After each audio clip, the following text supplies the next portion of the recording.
Allegra Spender, Zali Steggall, Andrew Wilkie. You may or may not be familiar with these Aussie politicians, but they are some of the independents that could decide who governs Australia, and they're certainly changing election odds.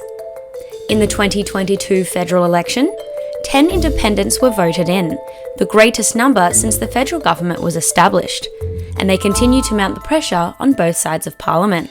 Teals especially, as in independent political candidates who advocate for greater integrity with a focus on climate change, made a big splash that it was the word of the year in 2022. So what kind of show can we expect from the independents before next month's federal election, and how will they get the votes? It's no secret that a younger voting pool and growing cost of living pressures means that many are feeling disillusioned with government and the way it's run. Combine this with recent polling that suggests a genuine possibility of a hung parliament, the next government may depend on the support of a handful of independents. A nightmare situation for campaigning politicians and a representation of a fractured political landscape. This would force the government to adapt and operate in a way different to traditional power-sharing structures. While some would welcome this shift, a hung parliament is also a logistical issue. Back in the Parliament of 2010, Labor's agreement with the Greens meant weekly meetings and undertakings with 3 independents. And while independent politicians have long highlighted the separation from the traditional political machine, the potential for collaboration is expanding.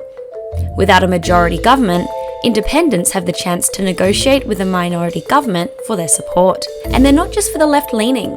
Western Sydney MP for Fowler and former Liberal member Dai Lee, who was suspended by the party for 10 years after running against the endorsed Liberal mayoral candidate, was elected as an independent in 2022, stealing a safe Labor seat. While her politics and party loyalty have some scratching their heads, she represents the real threat of independence. Her refugee background, strong connection to the Vietnamese community, and the working class area she represents show that elections are becoming increasingly unpredictable.